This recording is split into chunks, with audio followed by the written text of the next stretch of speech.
हमारे महासागरों में जब जहाज ऐसे डूबते या टूटते हैं तो सामने आती है जान माल और पर्यावरण के नुकसान की एक लिस्ट। दुनिया के किसी कोने में औसतन हर हफ्ते एक बड़ा जहाज डूब जाता है। हजारों शिपिंग कंटेनरों के साथ सफर पर निकला एक बड़ा कार्गो शिप 20 फीट लंबे, 8 फीट चौड़े और 8.5 फीट ऊंचे स्टैंडर्ड साइज के इन कंटेनरों में कई तरह का सामान लोड है। दुनिया भर का 90% व्यापार इसी तरह हमारे महासागरों और उन पर लंबी यात्रा करने वाले मालवाहक जहाजों पर टिका है। शिपिंग इंडस्ट्री की बदौलत ही गैस, तेल, अनाज, मेडिकल इक्विपमेंट, हल्की भारी मशीनें और रसायन हम तक पहुंचते हैं। ज्यादातर देश ईंधन की सप्लाई के लिए गैस और ऑयल शिपिंग टैंकरों पर ही निर्भर है। इन्हीं के जरिए हर साल 61% पेट्रोलियम प्रोडक्ट्स सप्लाई किए जाते हैं। UN conference on trade and development की 2022 की रिपोर्ट के मुताबिक दुनिया भर में समुद्री जहाजों की संख्या करीब 1,03,000 है। इसके अलावा ऐसे भी कई जहाज है जो बिना रिकॉर्ड के ऑपरेट किए जाते हैं। फ्रांस की संस्था बीजीपॉल समुद्री हादसों से होने वाले नुकसान पर नजर रखती है तो एक बड़े बदलाव की तरफ ध्यान दिलाती है। कंटेनरों से होने वाली समुद्री ट्रांसपोर्ट ने खास तौर पर बीते 15 साल में ऊंची छलांग लगाई है। जहाजों का आकार बहुत बड़ा हो चुका है।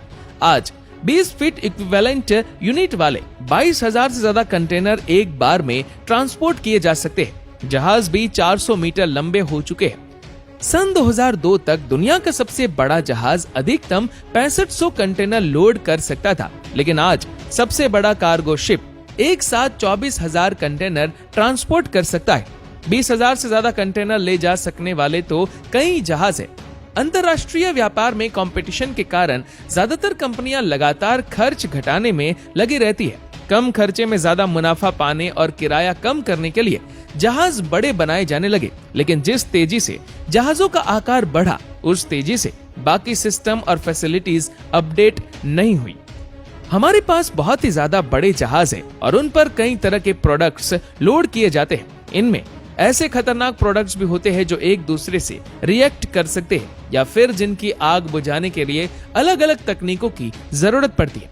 कुछ प्रोडक्ट्स की आग पानी से बुझाई जा सकती है, जबकि हाइड्रो रिएक्टिव प्रोडक्ट्स की आग पानी से और ज्यादा भड़कती है। ये गंभीर चुनौतियां हैं।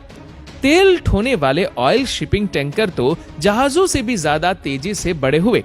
1878 में केरोसिन ट्रांसपोर्ट करने के लिए दुनिया का पहला सफल ऑयल टैंकर बनाया गया। वह 56 मीटर लंबा और 8.25 मीटर चौड़ा था। आज हमारे ultra large crude carrier 415 metre लंबे और 68 मीटर चौड़े हैं, यानी पहले ऑयल टैंकर से कहीं ज्यादा बड़े और लोडिंग कैपेसिटी वाले। लेकिन इस बड़े आकार का मतलब बड़ा नुकसान भी है।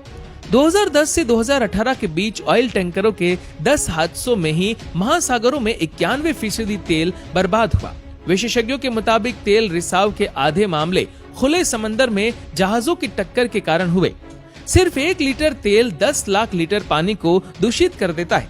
तेल की परत लंबे समय तक पानी को ढक देती है और समुद्री जीवों और वनस्पतियां तक ऑक्सीजन और सूरज की रोशनी नहीं पहुंचने देती, जिस वजह से अनगिनत समुद्री जीव मारे जाते हैं। हादसा होने पर जहाजों पर लदे केमिकल्स भी पर्यावरण को भारी नुकसान पहुंचाते हैं। सितंबर 2019 में पूर्वोत्तर ब्राजील के बहिया में एक ऑयल टैंकर डूबा।